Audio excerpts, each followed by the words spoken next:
요한복음 14장 15절로 21절까지 말씀 봉독합니다. 요한복음 14장 15절로 21절까지 말씀입니다. 제가 봉독합니다. 너희가 나를 사랑하면 나의 계명을 지키리라. 내가 아버지께 구하겠으니 그가 또 다른 보혜사를 너희에게 주사 영원토록 너희와 함께 있게 하리니 그는 진리의 영이라. 세상은 능히 그를 받지 못하나니 이는 그를 보지도 못하고 알지도 못함이라. 그러나 너희는 그를 아나니 그는 너희와 함께 거하시며 또 너희 속에 계시겠습니다. 내가 너희를 고와 같이 버려두지 아니하고 너희에게로 오리라. 조금 있으면 세상은 다시 나를 보지 못할 것이로되 너희는 나를 보리니 이는 내가 살아있고 너희도 살아있겠습니다. 그 날에는 내가 아버지 안에 너희가 내 안에 내가 너희 안에 있는 것을 너희가 알리라. 나의 계명을 지키는 자라야 나를 사랑하는 자니 나를 사랑하는 자는 내 아버지께 사랑을 받을 것이요 나도 그를 사랑하여 그에게 나를 나타내리라. 아멘. 기도합니다. 하나님 아버지, 우리를 고와 같이 버려두지 아니하시고 끝까지 우리와 함께 하시는 주님을 찬양합니다. 죄 가운데 살아가지만 그럼에도 불구하고 우리를 기대하시고 우리 안에 성령께서 역사하시어 하나님의 자녀로서 우뚝 설 그날을 기대하시고 오늘도 우리를 지지하시고 우리에게 힘 주시고 우리에게 더욱더 용기를 부어주시는 하나님을 찬양합니다. 이 시간 예배 가운데 영과 진리로 예배하게 하시고 그 안에서 교통하게 하시고 그 안에서 기쁨 누리는 모든 성도들 다 될 수 있도록 함께하여 주시옵소서. 감사하며 예수님 이름으로 기대하며 기도합니다. 아멘. 자리에 앉도록 하겠습니다.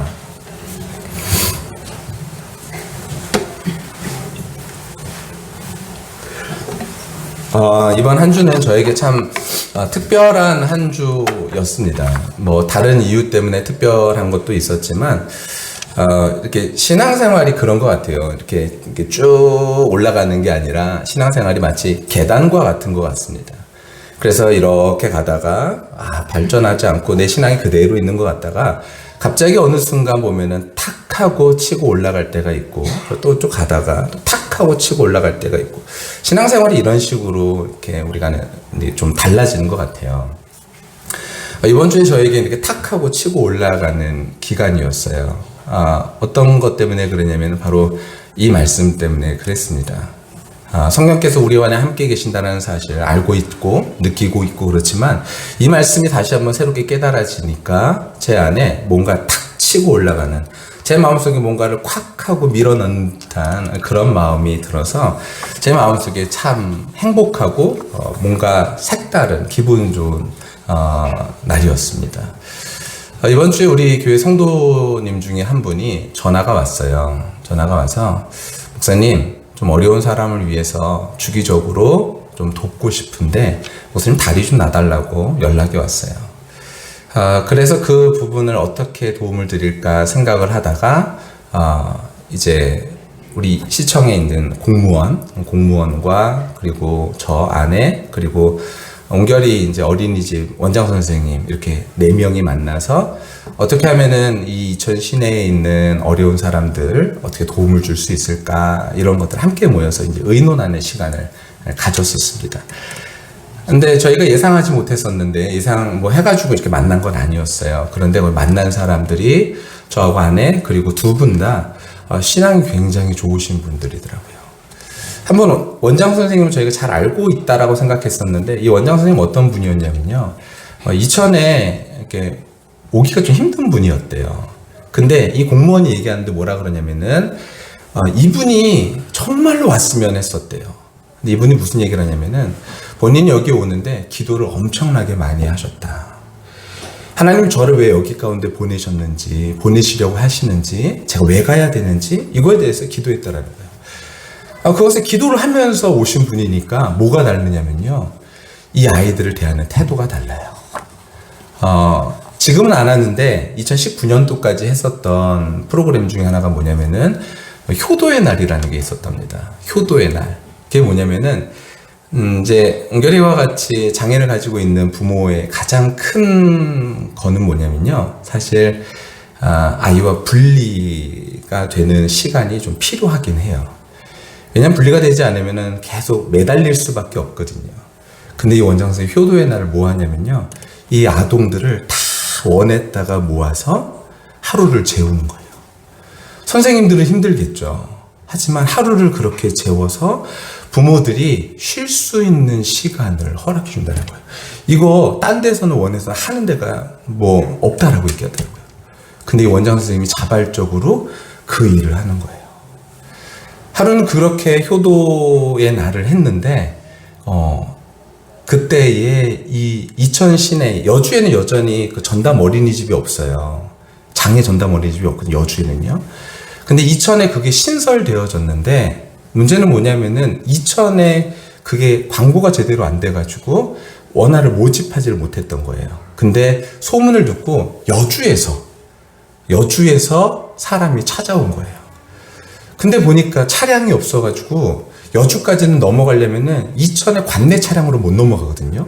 여러분 알고 계십니까? 이게 되게 웃겨요. 그래서 이천의 관내 차량은 이천까지 가다가 예를 들어서 이렇게 이천을 딱 넘어가야 되는 순간이 오면 차를 세워서 거기다가 세워놓고 다른 차를 가지고서 넘어갔다가 다시 와야 돼요. 넘어가면 불법이거든요. 여하튼 그 분이 이천에서 제공받은 차량으로는 여주를 못 넘어가는 거예요. 근데 개인의 차량으로, 이 원장 선생님이 개인 차량으로 넘어간 거예요. 넘어가가지고 거기를 가보니 판자촌에, 고속도로 밑에 판자촌에 부모 두 분 다 장애를 가지고 있고 아이도 장애를 가지고 있는 이 집안의 아이였던 거예요. 근데 이 엄마가 뭘 싸갖고 왔냐면 김밥을, 버스를 3번을 갈아타고선 김밥을 싸왔는데 김밥에 단무지와 오뎅 들어있는 김밥, 이거를 싸갖고 와서 제가 드릴 수 있는 게 없는데 이거라도 드리고 싶은 마음에 왔어요. 그러면서 버스를 한 3번을 갈아타고선 와가지고 그걸 보여주는데 원장 선생님이 그거를 받아들고 눈물이 너무 나가지고 막 이렇게 계신데 막 제 마음에도 막 이렇게 그런 거예요. 근데 그 자리가요, 이런 얘기들을 나누는데 이게 너무너무 행복한 거예요. 성도 한 사람이 어떻게 하면 우리 마음속에 우리가 이 일들을 더 어려운 사람을 도울 수 있을까? 그 말 한마디가 시작됐던 것이 이렇게 확장되어지면서 이제 이 일들을 이제 시청에서도 이것을 좀 공론화 시켜가지고 이것을 해서 같이 이제 이루자. 근데 제가 기도하는데 그런 마음이 드는 거예요. 하나님이 우리 교회를 이제 하나씩 사용하기를 원하시는구나. 우리 교회를 통하여서 하나님의 일들을 이제 구체적으로 이루어내기를 원하시는구나. 근데 성도 한 사람의 그런 고백으로 시작된 것이 이러한 일들이 이루었어요. 저는 그것이 너무너무 감사하더라고요. 그러면서 그 자리에서 이게 시청이 들어가다 보면 이제 공금이 들어가는 거니까 종교색을 띨 수가 없거든요. 근데 거기 안에서 얘기됐던 것이 뭐냐면은 원장 선생님이 얘기하시더라고요. 목사님, 근데 우리 이거 좀 조심스러운 얘기지만 이 아이들에게 정말로 중요한 게 뭐냐? 밥을 한번 먹여주는 거, 이게 중요한 거냐? 아니다. 진짜 중요한 거는 이 아이들에게 신앙을 가르쳐주는 거, 하나님을 알려주는 거, 이것이 정말로 중요한 거 아니냐? 저도요, 목사님.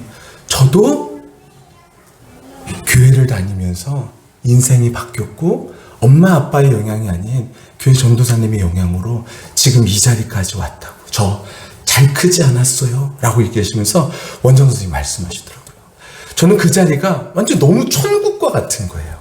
이 천국과 같은 자리에서 또 이 말씀을 묵상하면서 이와 같은 일들이 제 마음속에 이루어지니까 정말 너무너무 행복하더라고요. 여기 보면 여기 십자가 있잖아요. 이거 제가 강목 갖다가 일일이 다 깎아가지고 만든 겁니다. 하나하나 우리 박도희 성도님 뭐 보셨어요? 지나가다가 제가 이것을 깎고 있는 모습을 보고 목사님 뭐 하세요? 저 십자가 하나 만들어요. 근데 이 십자가가요, 일부러 좀 거칠게 만들려고 이게 저 손에 가시만 안 박힐 정도로 사포질을 했어요. 그리고 나서 못질을 안 하고선 하려고 해서 여기를 파가지고 서로 껴 맞춘 겁니다. 제가 기술이 없어요. 근데 열심히 이걸 만든 이유가 있어요. 뭐냐면은 우리 성도님들이 이 고난 주간에 특별히 그냥 여기 있는 걸려있는 십자가도 있지만 이 앞에 있으면 저거 뭐야? 그러면 한번 쳐다보실 거 아니에요. 이 십자가를 바라보면서 하나님께서 우리를 향하신 그 뜻, 그 부르심, 이것을 확인할 수 있는 그런 우리 모두가 다 되어졌으면 좋겠습니다. 그런데요, 문제는 그거예요. 우리 마음속에 누군가를 사랑할 힘이 있나요? 우리 마음속에 누군가를 정말로 사랑할 능력이 있을까요? 아니요, 없어요. 저 또한 저희 아이들을 너무너무나 사랑합니다. 그런데 저희 아이들 제 마음속에 좀 안 들면요, 어떻게 하냐면요, 콕 하고 이제 쥐어먹고 싶은 그런 마음들이 있을 때가 있잖아요. 제 마음속에는 정말로 사랑한다라고 생각하는데 그렇지 못한 그런 일들이 있지 않습니까? 네, 우리에게 그런 일들이 있죠. 우리가 끝까지 사랑한다고요? 우리에게는 절대 그럴 능력이 없지 않습니까? 제가 이 부분을 확인했었어야 되는데 정확하게 확인하지 못했는데요. 예전에 제가 확인했던 그 내용이었던 것을 말씀드리는데, 교통사고가 나잖아요. 그럼 엄마가요, 아이를 무릎 위에 올려놓고서 만약에 앞자리에 탔다고 생각해 보세요. 그러면 교통사고가 나면은 대부분의 엄마들은 어떻게 하냐면은 아이를 이렇게 끌어안고 자기가 가서 먼저 머리를 부딪힌다 그래요. 그런데 다 그런 건 아닙니다. 어떤 경우에는요, 어떻게 하냐면은 그 순간에, 그 찰나의 순간에, 그 0.01초도 안 될 것 같은 그 찰나의 순간에 결정을 한대요. 뭘 결정하냐면은 내가 가서 유리에 부딪히면은 내가 죽으니 이 아이를 먼저 유리창에 던진다는 거예요. 그러면 이 아이가 먼저 부딪히고 내가 살겠지라는 생각이 그 찰나의 순간에 든다라는 거예요. 이게 우리입니다. 다 그런 건 아니에요. 그런데요, 특별히 이거는 제 아내가 제왕절개를 했기 때문에 말씀드리는 건데, 제가 수요 예배 때 한번 말씀드렸었거든요. 제왕절개를 하잖아요. 그 확률이 더 높아진대요. 네, 고난을 당하면서 아이를 낳으면은 그 아이를 더 사랑하게 되는데, 제왕절개를 하면요, 아이를 먼저 던지는 확률이 훨씬 더 높아진다고 합니다. 예, 이게요, 진짜로 우리 안에 있는 우리의 모습이다라는 거예요. 우리는 사랑하지 못하죠. 우리는 끝까지 예수님을 따라서 살아갈 것 같지만 사랑하지 못합니다. 근데 우리가 누군가 먼저 우리 좀 살펴볼 필요가 있어요. 자, 넘겨주시면요. 우리는 누군가, 우리는요, 한번 읽어볼까요? 시작. 하나님이 자기 형상, 곧 하나님의 형상대로 사람을 창조하시되 남자와 여자를 창조하시고, 예, 먼저 하나님께서 우리를 창조하셨는데 어떻게 창조하셨느냐? 우리는요, 하나님의 형상대로 지음받은 사람이에요. 성경은 그렇게 증언하고 있어요. 자, 근데 우리는 질문을 가질 수 있죠. 하나님의 형상대로 지음을 받은 우리가 그럼 왜 끝까지 사랑하지 못하느냐라는 거예요. 하나님의 형상대로 지음받은 우리가 왜 사랑하지 못하는가? 그것을 성경은 죄라고 말하는 것입니다. 이 닮았다라는 것, 형상, 그 무엇인지 한번 살펴보도록 할게요. 넘겨주세요. 이게 이제 형상, 체렘이라는 히브리어인데요. 이 체렘이라는 이 단어는요, 크게 두 가지 의미가 있어요. 하나는 무슨 의미가 있냐면은 닮았다라는 의미를 가지고 있습니다.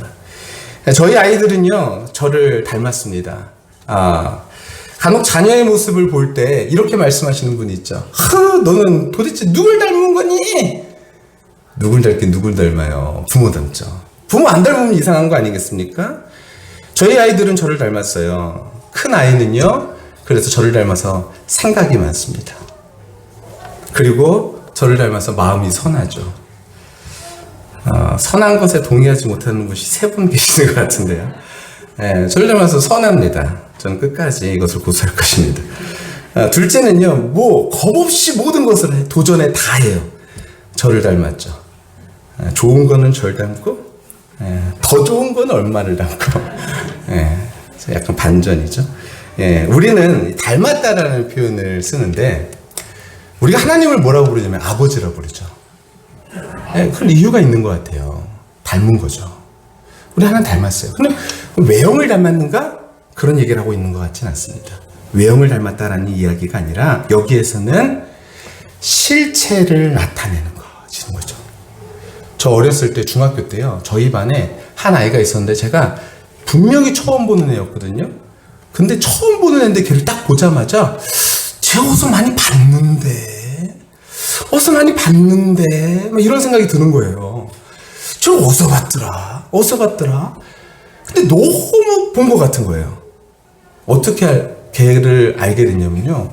알고 보니까 걔 아빠가 누구였냐면 여러분 잘 아시는 예전에 MBC 11시, 9시 뉴스 앵커 엄기영 씨. 네, 엄기영 씨의 아들 엄현석이 저희 반이었거든요. 이 엄기영 씨하고 엄현석은요 똑같이 생겼어요. 그래서 걔를 딱 볼 때요 어디서 많이 봤는데가 제가 뉴스를 보면서 엄기영 씨를 본 기억 때문에 어디서 많이 봤는데였던 거예요. 걔를 한 번도 본 적이 없었거든요. 근데 재밌는 건 뭐냐면은 걔가 이제 학교에 딱 오잖아요. 그럼 머리를 이렇게 딱 아빠하고 머리를 똑같이 하고 다녔어요.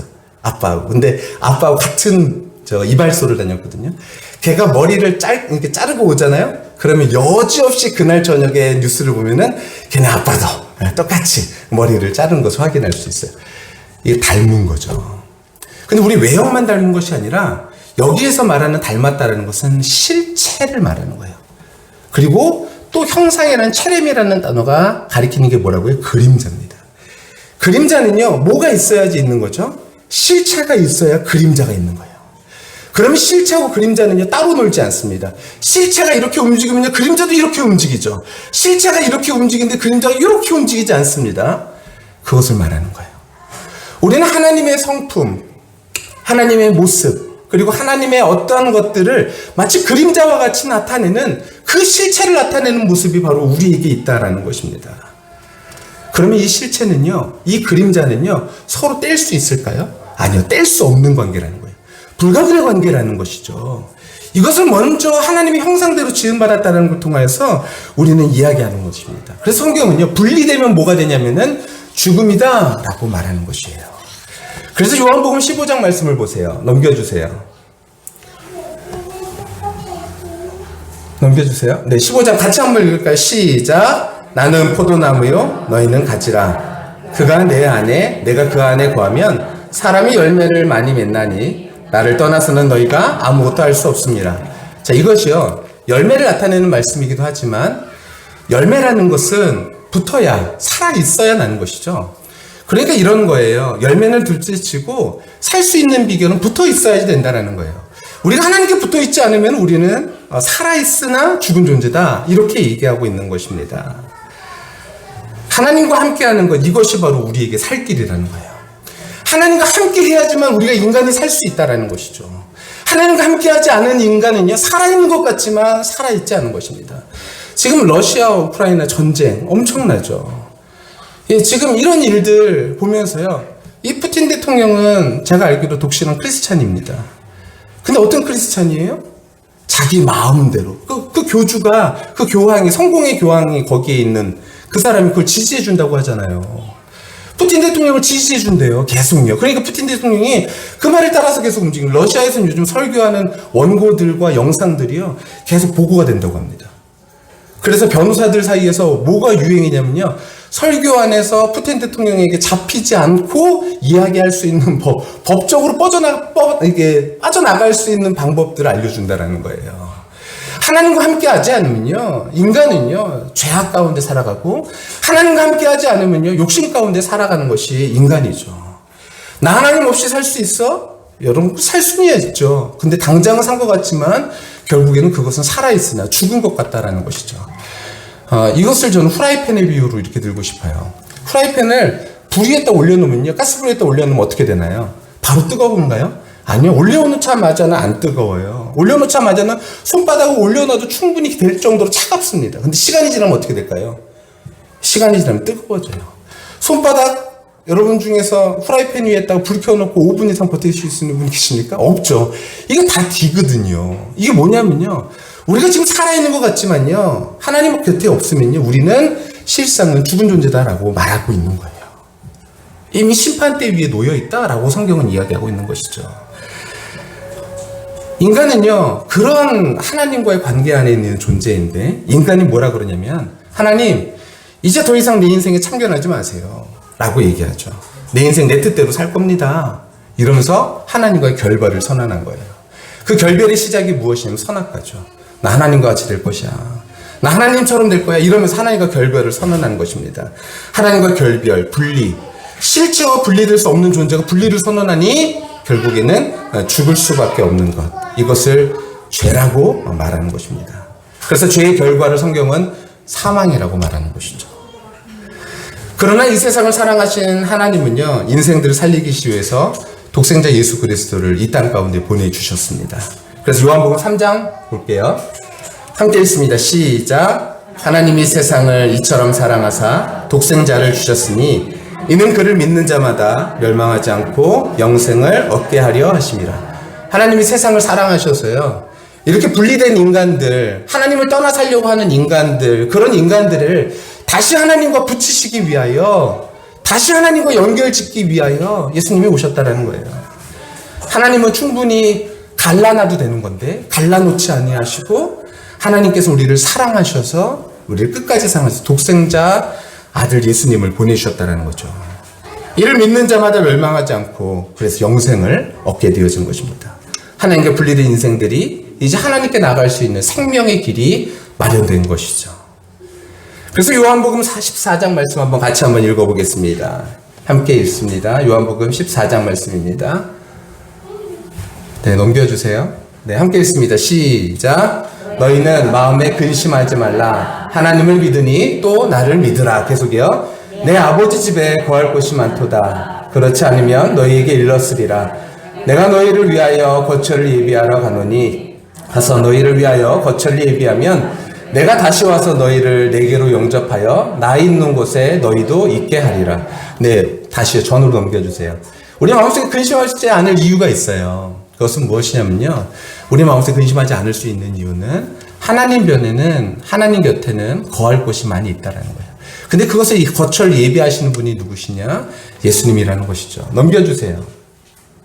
다시 했습니다. 시작. 내가 어디로 갔는지 그 길을 너희가 아느니라. 도마가 이르되 주여 주께서 어디로 가시는지 우리가 알지 못하거늘 그 길을 어찌 알겠사옵나이까. 예수께서 이르시되 내가 곧 길이요 진리요 생명이니 나로 말미암지 않고는 아버지께로 올 자가 없느니라. 아멘. 아버지께로 올 자 없다. 여러분, 기독교가 고집스럽다고요? 어쩔 수 없어요. 왜냐하면 아버지께로 갈 수 있는 유일한 길은 바로 예수 그리스도 한 분밖에 없으시다.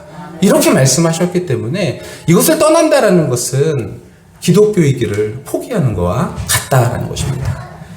예수님이 이것을 통하여서, 예수님을 통하여서 하나님께 갈 수 있는 길이 열렸다라는 것을 말씀해 주셨죠. 예수님께서 그러니 이 일을 위해서 오셨다라는 것입니다.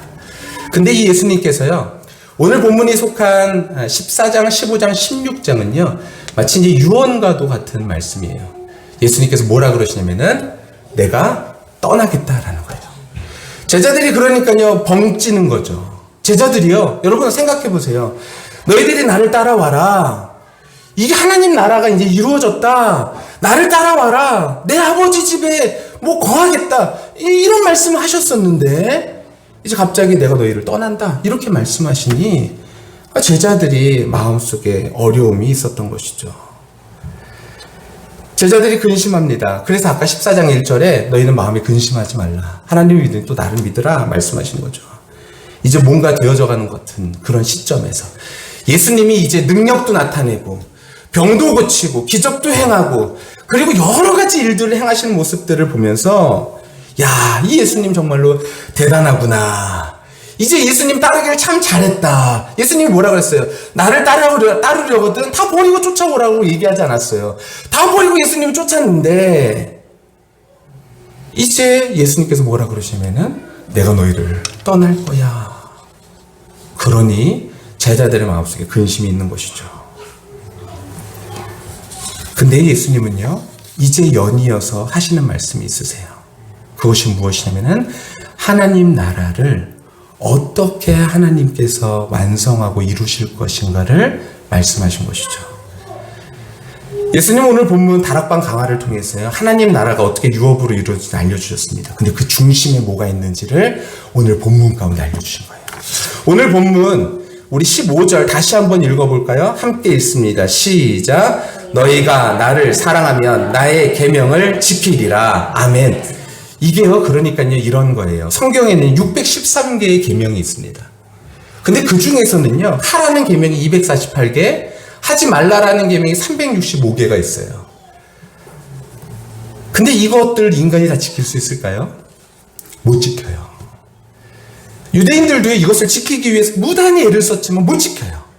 못 지키니까 예수님께서 뭐라 그러셔요? 야, 너희도 지키지 못할 거 가지고선 사람들을 그렇게 힘들게 하냐? 이렇게 말씀하신 거죠.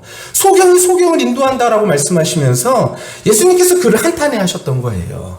그럼 우리가 계명을 지키지 말아야 될까요? 아니요, 그렇지 않아요. 우리는 하나님의 말씀을 순종하는 백성으로 하나님이 만드시겠다라는 거예요. 그러면 우리가 어떻게 그 계명을 지킬 수 있는가?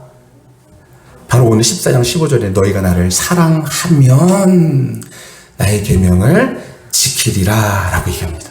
신앙생활은 그러니까요, 관계입니다. 하나님과 내가 어떤 관계를 가지고 있는가가 중요하다라는 것이죠. 우리가 자녀와의 약속을 어떻게 지키나요? 끝까지 사랑하고 지지하는 마음이 어디서 생기나요? 내가 열심히 해야지, 지켜야지, 이래서 생기나요? 그렇지 않죠. 사랑하니까 내 마음속에 있는 것까지 다 내어주는 것이죠. 사랑하니까 모든 것들을 내어주는 것 아니겠습니까? 사랑이 더 큰 쪽이 그러니까 관계를 더 잘 유지하는 거예요. 사랑이 큰 사람이 그 관계를 끝까지 유지하는 것입니다. 그게 누구입니까? 예수님께서 어떻게 끝까지 하나님의 말씀에 순종하시면서 죽기까지 그렇게 순종하셨냐라는 거예요. 그것은 예수님 안에 하나님과의 사랑의 관계가 있었기 때문에 그 말씀에 끝까지 순종할 수 있었다는 것입니다. 누군가 만나기로 약속해서 상대방이 귀하면요, 그 약속 절대로 어기지 않습니다. 약속을 어긴다라는 것은 그 사람과 한 이야기들을 어긴다라는 것은 그 관계가 소홀해졌다는 것을 의미하죠. 그래서 예수님이 사랑하면 나의 계명을 지킨다고 말씀하시는 것입니다. 예수님 우리를 사랑하셨죠. 그럼 우리도 끝까지 예수님을 사랑할 수 있을까요? 그게 우리의 힘으로 되던가요? 우리의 힘은요, 변함없이 사랑할 수 있는 존재가 결코 아닙니다. 왜냐하면 그런 성품이 우리 안에 없기 때문이에요. 우리 안에는 이 죄의 성품이 있기 때문에 하나님의 말씀에 순종하면서 사랑할 수 있는 그런 힘이 우리에게는 없습니다. 그러면 그런 성품이 없는 우리가 어떻게 예수님을 사랑할 수 있게 되냐라는 거예요. 어떻게 우리가 예수님을 끝까지 사랑하면서 살아갈 수 있겠는가? 그것이 16절 말씀입니다. 우리 다 같이 16절 말씀 읽겠습니다. 시작. 내가 아버지께 구하겠으니 그가 또 다른 보혜사를 너희에게 주사 영원토록 너희와 함께 있게 하리니. 아멘. 우리 안에 또 다른 보혜사, 여기서 보혜사는 파라클레토스는 뭐냐면요, 위로자, 대언자, 이런 의미를 가지고 있어요. 근데 여기서 또 다른 보혜사다라고 이야기하는 것은 요한일서 말씀을 먼저 볼까요? 요한일서 말씀 2장 1절입니다. 같이 읽습니다. 시작. 나의 자녀들아, 내가 이것을 너희에게 쓰면 너희로 죄를 범하지 않게 하렴이라. 만일 누가 죄를 범하여도 아버지 앞에서 우리에게 대언자가 있으니 곧 의로우신 예수 그리스도시라. 여기서 대언자가 뭐냐면 파라클레토스. 그러니까 보혜사. 그러니까 앞에 좀 전에 또 다른 보혜사다라고 말씀하신 이유는 바로 예수님이 첫 번째 보혜사이시고 두 번째 보혜사가 바로 성령님이시다라는 이야기를 하고 있는 것이죠. 여러분, 이 보혜사가 우리 안에 오면 하나님과 내가 하나가 되어져서 그 예수님의 사랑을 우리가 누리며 살아갈 수 있게 되어지고 그분을 통하여서 우리에게 지속적으로 말씀해 주시는 그 하나님의 사랑을 우리가 느낄 수 있게 되어진다는 거예요. 그러니까 성경에서 가장 위대한 약속은 무엇이냐? 보혜사를 너희에게 주사 영원토록 너희와 함께 있을 것이다 라는 약속. 이것이 성경에서 가장 위대한 약속이다라는 거예요. 이 약속은 우리의 신앙생활의 열쇠와 같습니다. 예수님은 제자들을 떠났지만 사실 육으로 오신 예수님은 언젠간 떠날 수밖에 없어요. 내가 너희와 함께 하겠다라는 예수님이요, 영원히 함께 하실 수 있는 비결은 무엇이냐면 죽지 아니하시고 우리와 함께 계시는 보혜사 성령님이 우리 안에 계실 때 우리는 영원히 그분과 함께 거할 수 있게 되어진다는 거예요. 그러니까 내가 가도 걱정하지 마. 아버지께 내가 요구해서 또 다른 보혜사를 너희에게 보내줄 거야 라고 이야기하는 것이죠. 그러니까 떠나도 염려하지 말라는 것입니다. 이것이 바로 신앙의 본질입니다. 보혜사 성령 하나님이 우리 각자에게 오셨다라는 것이 위대한 선물인 것이죠. 사랑할 수 없는 우리가 예수님을 사랑하게 되는 것이고, 주님을 사랑하여 그 말씀에 순종할 수 있도록 하시는 분이 바로 성령 하나님이시다라는 거예요. 보혜사는 그럼 어떤 분이시냐? 17절 말씀입니다. 같이 한번 읽습니다. 시작. 그는 진리의 영이라 세상은 능히 그를 받지 못하나니 이는 그를 보지도 못하고 알지도 못함이라. 그러나 너희는 그를 아나니 그는 너희와 함께 거하시며 또 너희 속에 계시겠음이라. 아멘. 그가 누구냐면 진리의 영이래요. 여러분, 그러니까요, 기독교는요 개념의 종교가 아니에요. 이데올로기의 종교가 아닙니다. 기독교는요 관계의 종교예요. 진리의 영이 너희와 함께한다. 이 진리의 영을 우리가요 누리는 것이에요. 내 안에 그러면 성령님께서 여러분 계신다는 것을 우리가 어떻게 알 수 있을까요? 내 안에 성령께서 계신다는 걸 어떻게 알 수 있을까요? 사실 이 질문은요 굉장히 어떻게 보면 어리석은 질문이에요. 왜냐하면 성령께서 그 안에 계신 사람은 이 질문이 너무나 쉽기 때문입니다. 여러분, 마음속으로 한번 손들어 보세요. 내 안에 성령이 살아계시는 분 한번 마음속으로 손들어 보시기 바랍니다.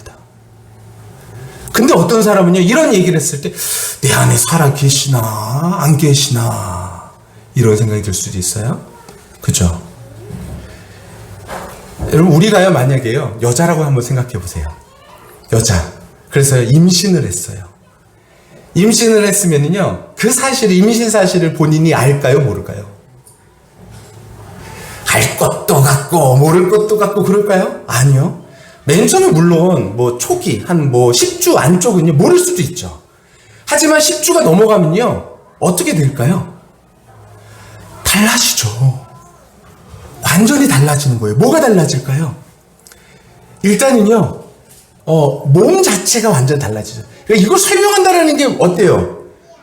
뭐 설명할 필요 없는 거잖아요. 말할 필요가 없는 거잖아요. 왜냐면요 임신하게 되면요 내 몸에 변화가 일어나거든요.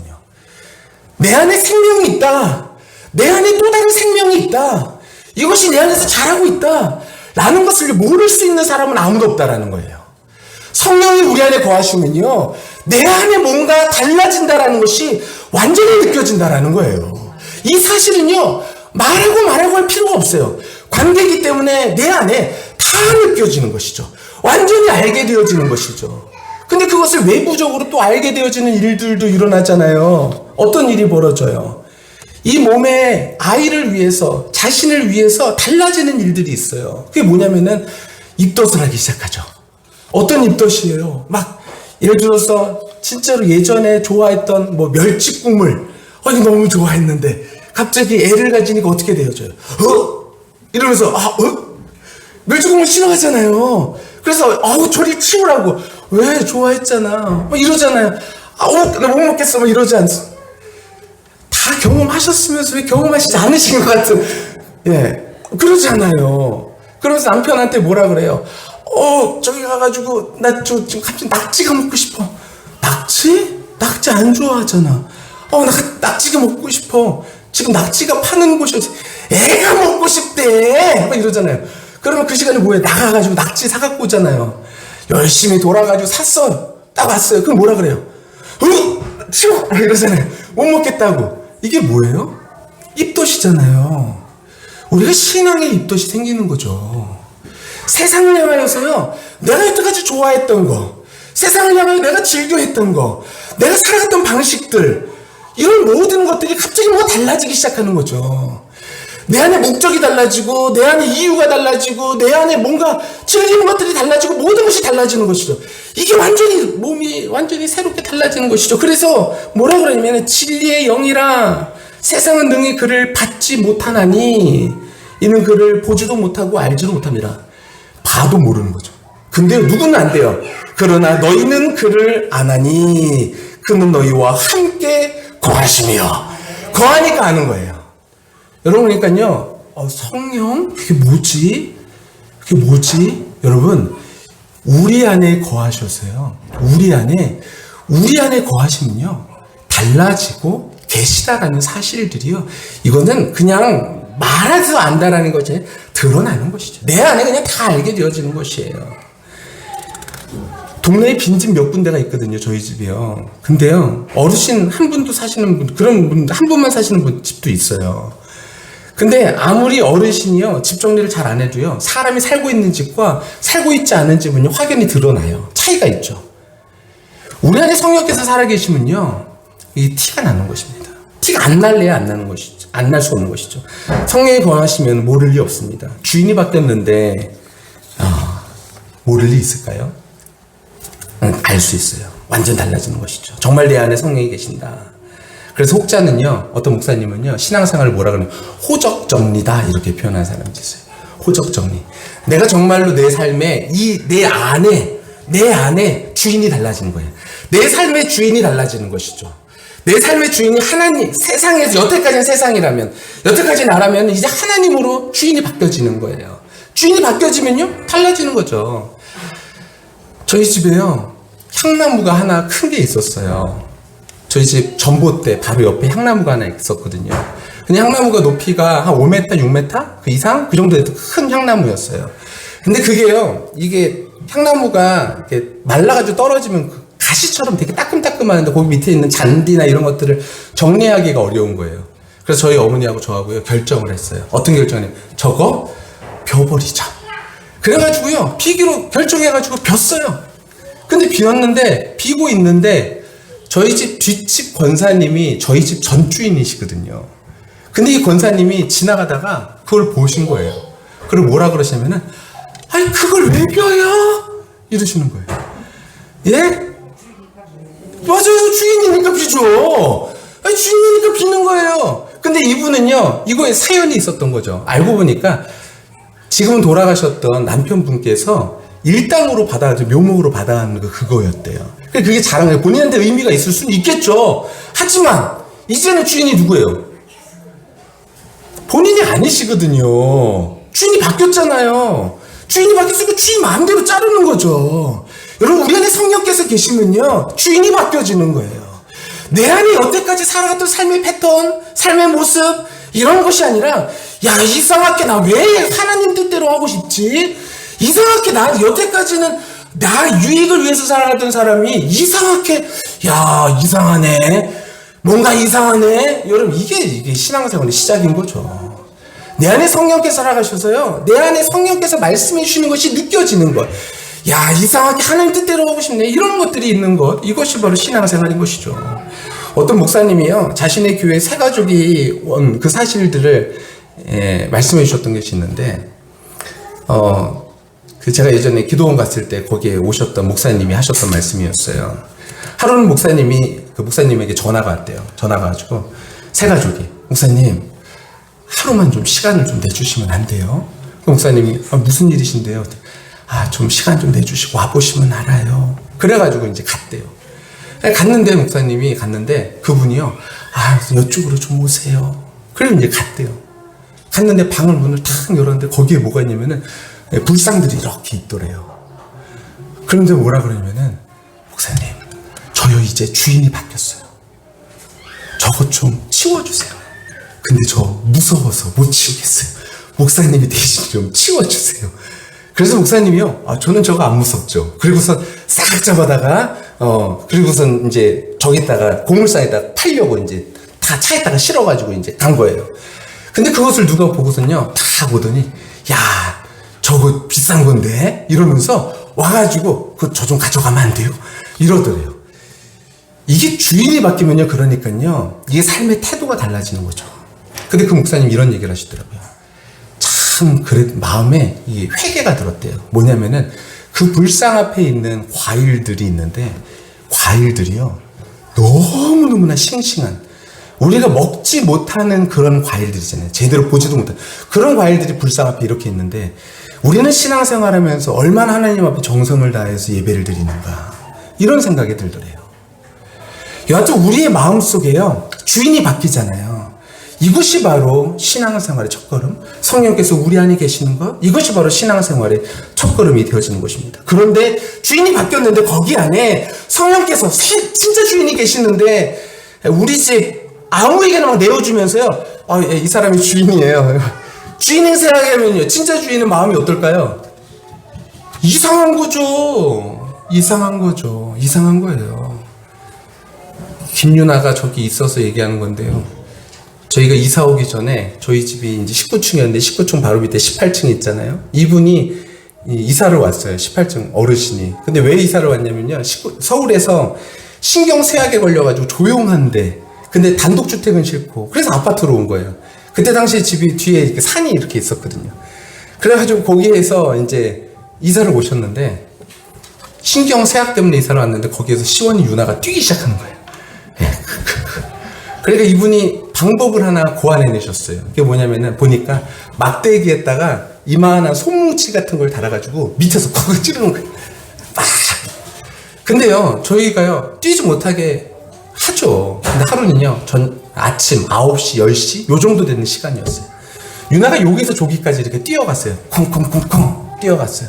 그래 뛰어갔는데 그 소리에 밑에서 이거를 오전 아침에 9시, 10시 막 치면서 막 여기저기 막 치면서 난리가 난 거예요. 그러면서 창문을 열고 막 소리를 지르며 욕을 하고 막 그러신 거예요. 제가 안 되겠어 내려갔어요. 그래서 한마디 하려고 이제 내려갔죠. 그랬더니 그분이요, 막 너무 시끄럽다라는 거예요. 그래서 경비 아저씨를 불렀어요. 그러니까 아저씨가 한 얘기가, 오전 9시, 10시에는 위에서 어떤 소리가 나도 이렇게 하면 안 돼요. 그리고 그 아저씨한테 얘기를 하시더라고요. 그래서 저희가 또 그랬어요. 아니, 우리가 최선을 다하고 있다. 여기에다, 거실에다 이불도 다 펴놓고 있다. 그랬더니 그분이 거짓말인 줄 알고, 올라가서 확인해도 되냐고. 확인하시라고. 그래서 올라갔어요. 근데 올라갔는데 김유나가요, 그 무서움을 감지해서 요거 뒤에서, 엄마 뒤에서 숨어가지고 이러고 있는 거예요. 그래서 제가 너무 화가 나는 거예요. 나와, 너. 네가 뭘 잘못했는데 나와, 그랬어요. 그래서 유나가 삐쩍삐쩍 나왔어요. 그래서 그분이 그걸 이불이 다 깔려있는 걸 보시고, 저도 애가 있긴 있어요. 저희 손녀가 있긴 있는데, 저도 너무 힘듭니다. 그래서 제가 그랬어요. 저희 이 집 팔려고 내놨어요. 그랬더니 그분이 그것도 거짓말인 줄 알았나 봐요. 제가 살게요. 사세요! 이렇게 된 거죠. 근데 그분이 안 산대요, 또 나중에. 그러다 결국엔 그분이 샀어요. 그래서 이사 왔잖아요. 저희 집 사연이 그렇습니다. 요즘 그분이요, 근데요, 하루는 그 다음날 며칠 후에 유나가요, 아파트 단지 내에서 그 할아버지를 만난 거예요. 유나가 저 할아버지가 무서운 할아버지다라는 걸 알았는지 가가지고, 할아버지! 이러면서 그 할아버지의 손을 딱 잡고, 난 할아버지가 너무 좋아요. 이러면서 그 손을 잡고 가는 거예요. 엄마 아빠는 옆에 따로 가고, 그 할아버지 손 잡고, 할아버지 좋아요. 제가 그 모습을 보는데 너무 화가 나는 거예요. 야, 네 아빠는 나요. 저 사람이 아니라 나요. 우리 하나님께서 우리에게 말씀하시는 것 같아요.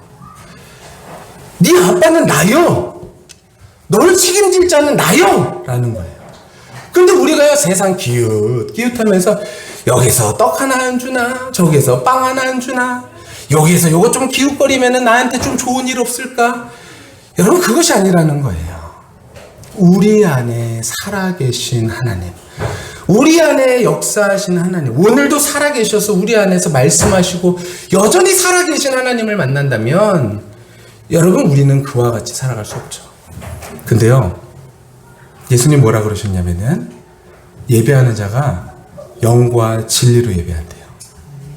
영과 진리, 그게 뭐냐면은 그 안에 있다는 거예요. 진리 안에, 영 안에. 우리가 예배한다는 것은 무엇이냐면요, 우리가 이게 24시간 예배가 가능한 거예요. 우리 예배한다는 것은 무엇이냐, 우리가요, 진리 안에서 살아가는 거예요. 우리가 영 안에서 살아가는 거예요. 하나님의 말씀 안에서 살아가는 것이죠. 여러분, 이렇게 살아가는 사람은요, 내 안에 같이, 내 안에 살아계신 하나님이 새롭게 알게 되어진 사람은 내 삶의 가치가 달라져요. 제가 이걸 수요예배 때 그대로 한 거라서 수요예배 때 예배 드리신 분들한테 죄송한데, 제가 이것을요, 열심히 이틀 동안 계속 수정하다가 결국엔 다시 수요예배로 돌아온 거예요. 우리가요, 다이아 반지 여러분 하나 꼈다고 생각해 보세요. 다이아 반지. 없으시죠? 그러니까 이것을 잘 모르시는 거예요. 다이아 반지 하나 끼면 어때요? 반일 하실까요? 다이아 반지 끼시고 반일 하실까요? 안 하시죠. 왜냐면 다이아 반지 상할까봐 안 하죠. 다야반지만 껴도요, 세상이 말하는 다야반지만 껴도 가치를 달리 보이는 이 세상에서도 다야반지 하나 끼면요, 그 다야반지 상할까봐 행동을 다르게 해요. 그잖아요. 근데 우리 안에 하나님이 살아계신다는 것을 느끼는 사람은요, 삶이 달라지는 것이죠. 삶의 의미가 달라지는 것이죠. 완전히 달라지고, 어떤 것을 결정해도 그 안에서 예수님이 보이게 되는 것입니다. 그래서 로마서 8장 말씀에 보면요, 이렇게 기록되어 있죠. 로마서 8장 말씀 한번 볼까요? 함께 읽겠습니다. 시작. 그러므로 형제들아, 우리가 빚진 자로 돼 육신에게 져서 육신대로 살 것이 아니라, 너희가 육신대로 살면 무릇 반드시 죽을 것이로되 영으로서 몸의 행실을 죽이면 살리니, 무릇 하나님의 영으로 인도함을 받는 사람은 곧 하나님의 아들이라. 하나님의 아들이 누구래요? 하나님의 영으로 인도를 받는 사람. 이 사람이 하나님의 아들이다. 너희는 다시 무수하는 종의 영을 받지 아니하고 양자의 영을 받았으므로 우리가 아빠, 아버지라고 부르짖느니라. 성령이 친히 우리의 영과 더불어, 성령이 친히 우리의 영과 더불어, 이 안에 계신 영과 더불어 우리가 하나님의 자녀인 것을 증언하시나니. 아멘. 그분이 오셔야, 그러면 그분이 오시면 우리가 예수님을요, 본것 같이 살 수 있다는 거예요. 우리가 예수님을 만나지 못했죠. 하지만 예수님을 만났죠. 이게 무슨 말이에요? 만나지 못했는데 만났다? 예, 성령께서 우리 안에 계시면요, 만나지 않은 예수님을 만나게 되어지는 것입니다. 그래서 요한복음 14장 말씀 보면 이렇게 기록되어 있죠. 20절, 21절입니다. 함께 읽습니다. 시작. 그 날에는 내가 아버지 안에, 뭐라고요? 내가가 누구예요? 예수님이 아버지 안에, 그리고요, 너희가 내 안에, 너희가 내 안에, 내가 아버지 안에, 하나님 안에, 너희가 내 안에, 그리고요, 내가 너희 안에 있는 것을 너희가 알리라. 하나가 되어져, 연합되어지는 거예요. 우리가 예수님 안에, 하나님 안에 다 하나가 되어지는 것이에요. 21절입니다. 시작. 나의 계명을 지키는 자라야 나를 사랑하는 자니, 나를 사랑하는 자는 내 아버지께 사랑을 받을 것이요, 나도 그를 사랑하여 그에게 나를 나타내리라. 아멘. 예, 뭐라고요? 맨 마지막에 그에게 나를 나타내리라. 기독교인은 어떤 사람이에요? 예수가 나타나는 사람입니다. 기독교인은 그러니까요, 예수가 나타나는 사람. 야, 이 사람 보니까 예수가 나타나. 이 사람 보니까 예수님이 어떠한 분인지 알겠어. 이게 나타나는 사람이 바로 그리스도인이라는 것이죠. 주기철 목사님이 고문받을 때 그 간수가 그랬대요. 너 예수님 어디 있냐? 너 이렇게 고통받고 있는데 예수님이 있다며? 예수님 어디 있냐? 그때요, 주기철 목사님이 이렇게 대답했다고 합니다. 내가 지금 고문을 견디는 것이 아니라 내 안에 계신 예수님이 이 고문을 견디신다. 그러면서 뭐라고 하냐면, 예수님이 당신을 여전히 사랑하고 계신다. 이렇게 말했대요. 그래서 간수가요, 어떻게 했을까요? 저의 죄를 용서를 구합니다. 이렇게 했을까요? 그렇지 않아요. 간수는요, 자신에게 설교하지 마! 이러면서요, 고래고래 소리를 질렀다고 합니다. 그러면서 고문의 강도를 더 세게 했다는 거예요. 세상은 그런 곳이에요.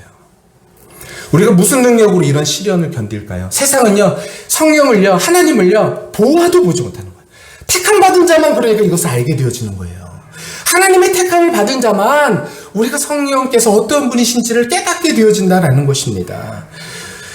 우리가 무슨 능력으로 그러니까 이런 시련을 이 세상 가운데서 견딜 수 있겠냐는 거예요. 왜 성령님이 오셔야만 될까요? 우리의 힘으로는 신앙생활 불가능합니다. 그러나 성령님이 함께 하시면 능력이 나타나는 것이죠. 예수님과 같이 이 세상을 이기고 승리하신 능력이 성령님을 통해서 나타나도록 하나님께서 역사하신다라는 거예요. 교회를 오다 보면은 저희 집 근처에 이런 나무가 하나 있어요. 넘겨주세요. 이 나무는 아니에요. 이 나무는 아닌데, 이 나무를 그냥 표현하고 싶었어요. 그루터기죠? 잘라냈잖아요. 근데 그 밑에 뭐가 났냐면은 새순이 나고 있죠. 저희 집에 가다 보면요, 부동산이 하나 있는데, 묵밥집 앞에 부동산. 거기에 보면은 요걸 밑둥은 요만큼만 남고 이렇게 잘라낸 거예요. 근데 이게 아름드리가 한 이만하거든요. 여기에 새순이 이렇게 나가지고 난 게 있어요.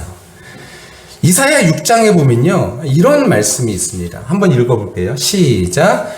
내가 이르되 주여 어느 때까지니까 하였더니 주께서 대답하시되 성읍들은 황폐하여 주민이 없으며 가옥들에는 사람이 없고 이 토지는 황폐하게 되며 여호와께서 사람들을 멀리 옮기셔서 이 땅 가운데 황폐한 곳이 많을 때까지니까.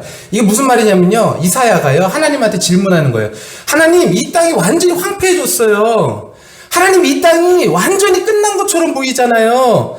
그러니까 보니까 성읍들도 황폐해지고 그리고 가옥들에 사람도 없고 이런 일들이 벌어진 거예요. 근데 하나님, 어느 때까지 이런 일이 있겠어요? 그럴 때 하나님께서 뭐라 그러시냐면요, 성읍들이 황폐해지고 주민들이 없고 가옥들에 사람이 없고 이 토지는 더 황폐하게 되어지고 여호와께서 사람들을 멀리 옮기셔서 이 땅 가운데에서 완전히 끝난 것처럼 보일 때, 완전히 끝난 것처럼 보일 때까지 이 땅을 황폐하게 하실 것이다. 하나님께서 그렇게 말씀하셨어요. 그 땅이 어떤 땅이에요? 이스라엘이. 하나님께 불순종한 이스라엘을 하나님께서 이렇게 심판하셨다라는 거예요. 그런데 13절 말씀입니다. 같이 한번 읽습니다. 시작. 그뿐에 10분의 1이 아직 남아 있을지라도 이것도 황폐하게 될 것이나 밤나무, 상수리 나무가 배임을 당하여도 그 구루터기는 남아있는 것 같이 거룩한 씨가 이 땅에 구루터기니라 하시니라. 아멘. 구루터기는요, 죽이려고 베는 거죠. 죽이려고 베는 거예요. 그래서 이 구루터기만 남았다라는 것은 멸망을 뜻하고 절망을 뜻하죠. 이 세상이 멸망과 절망과 같으냐? 그런데요, 하나님께서 뭐라 그러시냐면 밤나무, 나무, 상수리나무 다 배임을 당한다 할지라도 이 땅에 구루터기가 남는데 그 구루터기가 뭘로, 그 구루터기를 가지고서 뭘 사용하실 것이냐? 거룩한 씨로 사용하실 것이다 라는 거예요. 여러분, 그러니까 우리가 누구냐면요, 저는 우리가 바로 이 땅의 구루터기인 줄 믿습니다.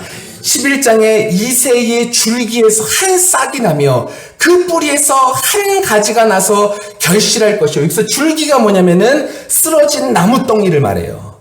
죽은 것 같은 나무덩이. 근데 이 죽은 것 같은 나무덩이에서 한 싹이 나가지고 이 세상을 회복시키는 것처럼 우리 안에서 이제 그 하나님께서 새 역사를 이루실 것인데, 이제 어떻게 이루시겠냐?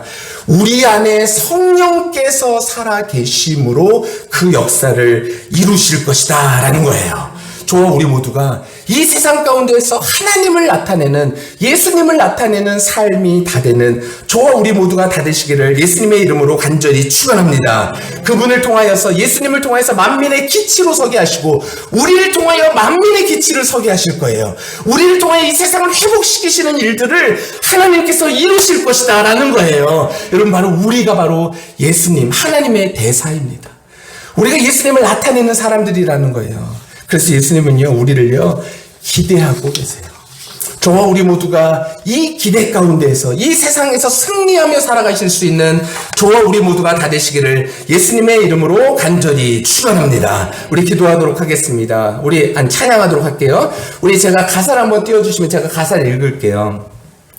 우리가 이 땅의 그루터기라 세상이 너희를 미워하거든 이상히 여기지 말지어다. 여러분, 세상이 우리를 미워할 수 있어요.